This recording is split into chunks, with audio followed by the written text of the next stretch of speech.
Hello, everyone. This is Taya Graham. I'm your host for the Police Accountability Report here at the Real News Network. Now, before we get to today's episode, we want to give viewers a brief disclaimer. In this episode, we cover a controversial figure, Eric Brandt. He's a cop watcher and activist who we've discussed previously on the show. As we mentioned in today's episode, Brandt has become well known in the cop watching community and beyond for his activism, his controversial tactics for protesting, and confronting law enforcement. As we also note in this episode, Brandt has faced legal charges for his tactics and behavior. This includes felony charges that were filed against Brandt for making violent and graphic threats against a Denver judge over the phone and on YouTube, according to court records. I want to be clear. The point of the following episode of the PAR is not to obscure or minimize these serious charges against Brandt. We fully acknowledge the severity of these charges, but as we will explain in the episode, the point of our coverage is to examine how Brandt himself, his activism, the legal charges against him, and the legal victories he has secured in court fit into a larger grassroots effort to hold police accountable in the United States. Because all these things bear directly on the issues that we here at the PAR cover on a weekly basis and the issues that civilians face on a daily basis. So thank you so much for watching. And now, on to the episode.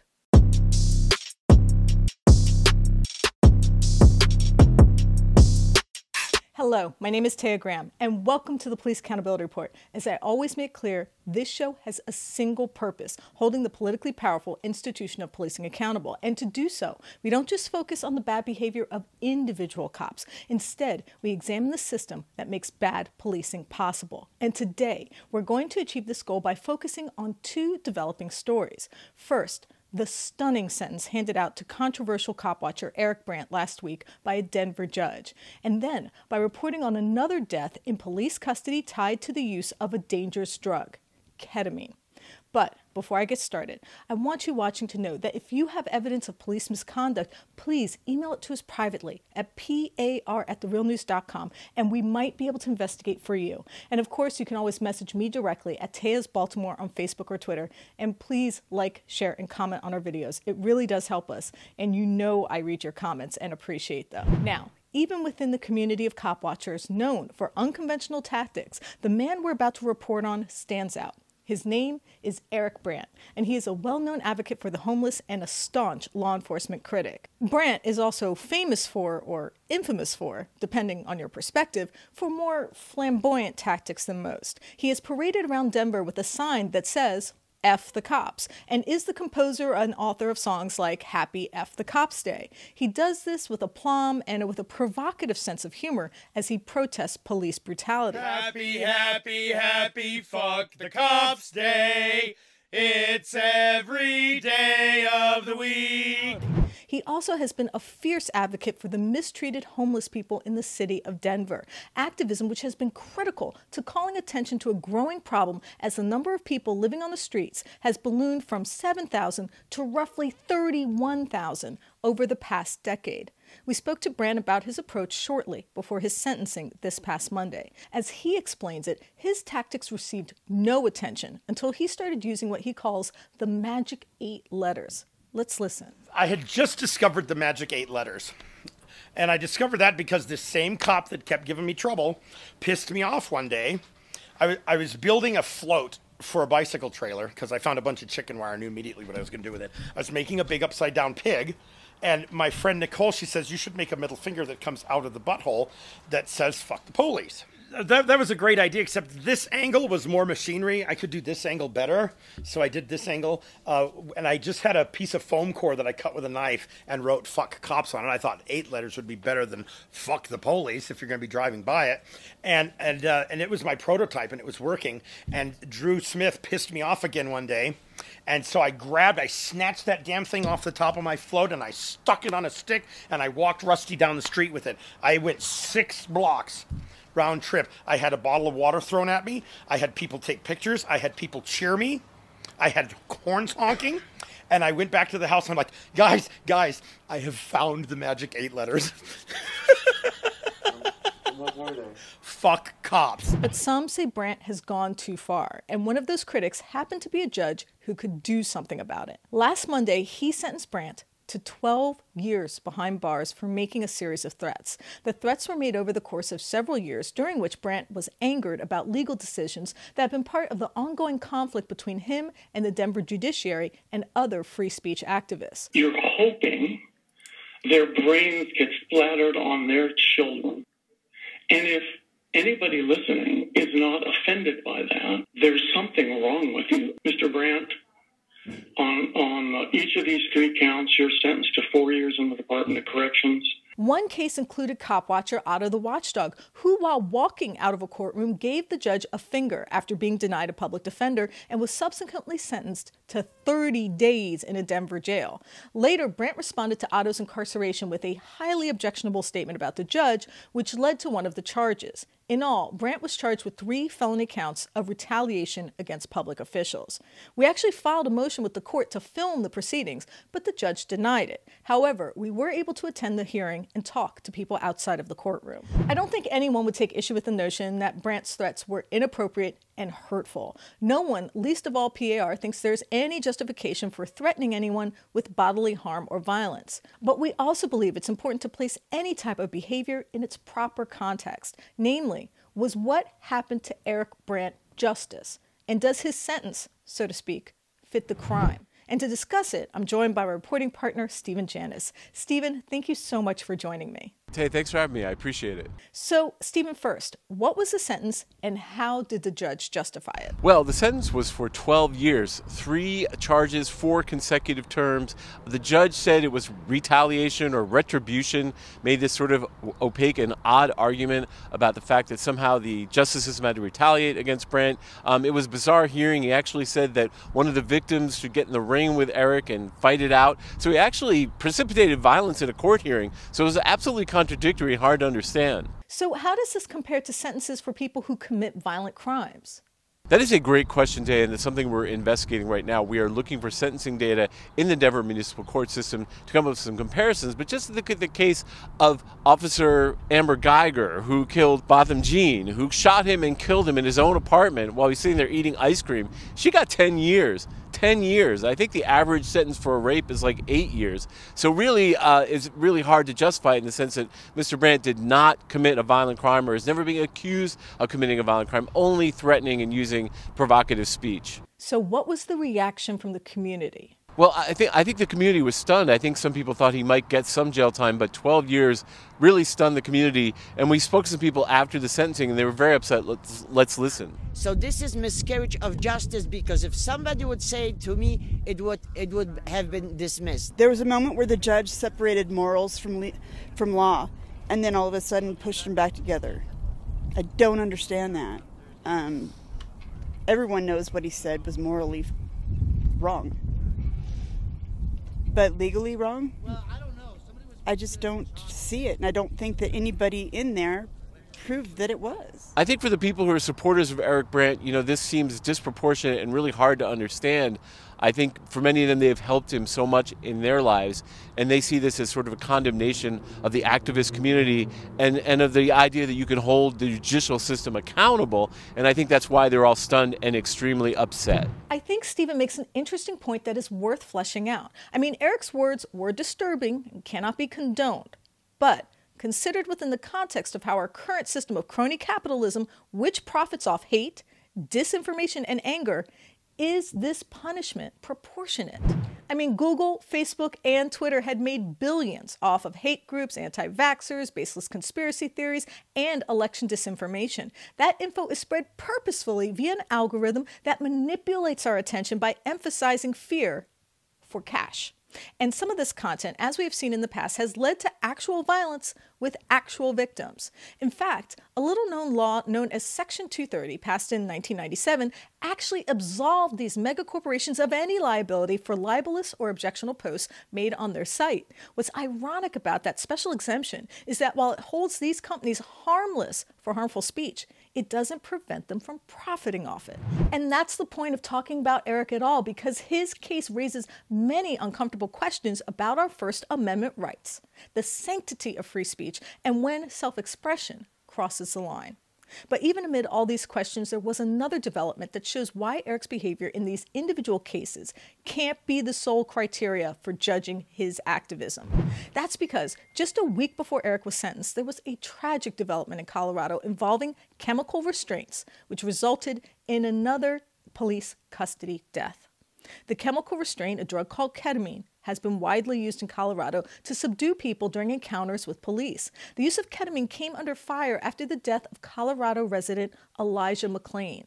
McClain was walking in Aurora, Colorado when police accosted him after someone called and reported that he was behaving strangely. Police administered ketamine to McClain, who was pronounced dead an hour later. 2 weeks ago, we uncovered a similar situation which unfolded in Springs, Colorado, with similarly tragic results. 26-year-old Hunter Barr was reportedly under the influence of LSD and was having a so-called bad trip. His father, fearing an overdose, called the police, who again decided to have ketamine administered to subdue him. We do have the body camera footage of this encounter, but before we share it, I want to warn viewers that it is disturbing. And as you watch this, I want you to take notice. In the police report, both officers said that Hunter was resisting them, that he was stiffening his body, lifting the officers off the ground, and that he was difficult to control. I want you to watch this video closely to see if you believe this young man was unable to be controlled by multiple officers. Yeah, he's in handcuffs, but he's real uncooperative. You've got medical come up. They might need to give him something. Come on, buddy. Let's get you on flat ground, okay? That's good. That's good. All right, Hunter? That's good. Oh, no. Are you okay? Okay. Right. You're all right? Wait. Just stay here, buddy. You're okay. Just stay here, buddy. We're going to get you help, okay? No. Hey, get the fuck out of here, bro! Hey, Hunter. I'm gonna roll him. That arm. Trade Get that arm. Yep. You good? I got it. Okay. All right, buddy. Wait a minute. All right.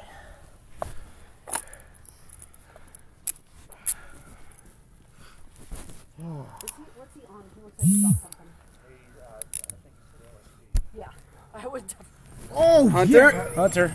Calm down, Hunter. Fucking lie. Hunter, we're going to get you help, buddy. Dude, you're just gonna hurt yourself, man.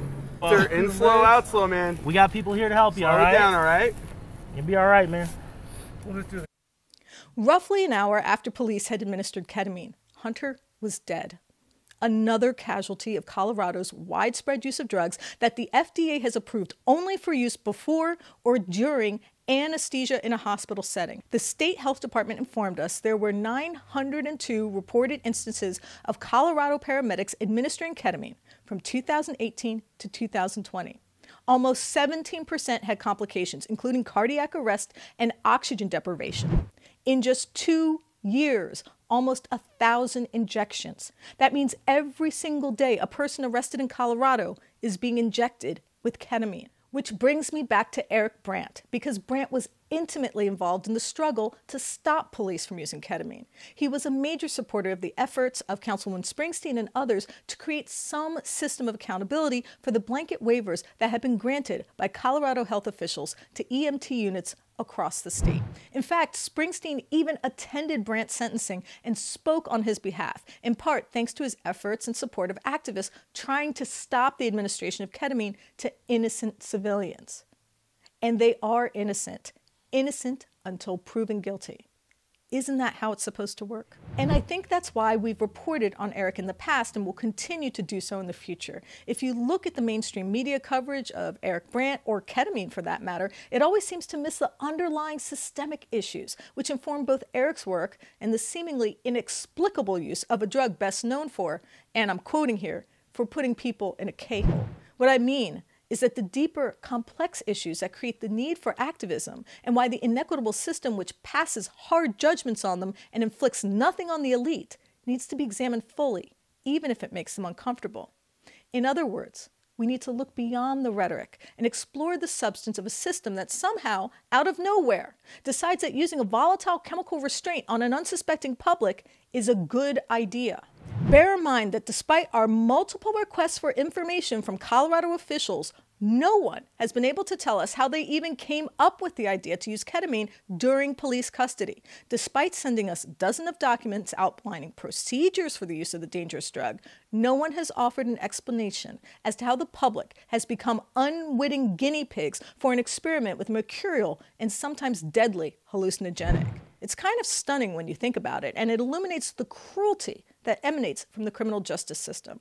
I mean, as we've pointed out again and again on this show, the effects of our criminal industrial complex are catastrophic for those who experience its full capacity for vengeance. And very rarely does anyone involved in it pay the price when that power is abused. Consider the story of disabled veteran Sean Worsley. Worsley was arrested in 2016 in Pickens, Alabama for using medical marijuana prescribed for him in Arizona, his home state. Worsley had stopped to buy gas and was accosted by an Alabama police officer who searched his car with Worsley's consent. But when the officer found the marijuana, despite Worsley producing his legal prescription card, the officer arrested him and charged him with a felony. Since then, the cascade of events has been catastrophic for Worsley and his wife, Ebony. Worsley had to pay $400 to get his car out of the impound. His bail was revoked, and he had to travel back to Alabama. Due to court costs and lawyers' fees, he and his wife became homeless. Finally, after several mix-ups due to the burdensome fees and a myriad of court dates, Worsley was sentenced to, wait for it, 60 months in prison for using a legally prescribed medication he had to take after being wounded while serving his country. That's right, a man who suffers from PTSD due to his service in the war in Afghanistan must spend 5 years in prison for having in his possession legally prescribed medication for PTSD. If any case shows just how inhumane and unjust our so-called criminal justice system really is, how its calculated and intrinsic appetite for cruelty continues to define this country, I can't think of one. If there is another, more bleak example of how the police use fundamentally unjust laws to rob the working class of their rights and agency to demand a just and equitable society, then please send it to me. The point is that any system of justice cannot function unless it's constructed around notions of fairness and equity. A truly democratic society cannot exist when it is governed by a separate nation-state of law enforcement that punishes capriciously and without the consent of the people. So yes, what Eric Brandt said was deeply offensive. And yes, no one would want to be subjected to the type of harassment Eric is accused of. But what about the system itself? Does anyone get sentenced when a man goes to jail for 60 months and whose life is destroyed because of the actions of a single cop? Will anyone be punished for yet another avoidable death due to the unintended effects of a dangerous drug administered by people who seem incapable of doing it safely? When law enforcement becomes a tool for economic oppression and enforced inequality, is anyone held accountable? Well, if there are, I haven't seen it.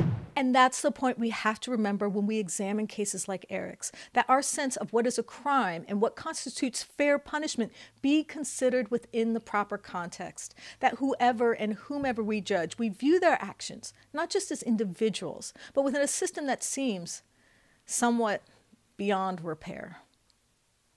I would like to thank my guest, Councilwoman Anita Springsteen, and of course, Mr. Eric Brandt for speaking with us.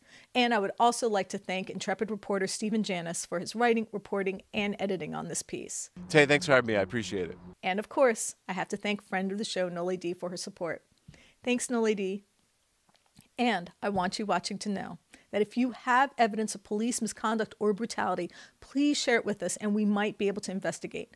Please reach out to us. You can email us tips privately at par@therealnews.com and share your evidence of police misconduct. You can also message us at Police Accountability Report on Facebook or Instagram, or at Eyes on Police on Twitter. And of course, you can always message me directly at Tejas Baltimore on Twitter or Facebook. And please like and comment. I do read the comments and I appreciate them. And I try to answer your questions whenever I can. And if you have the means, please hit the donate link below.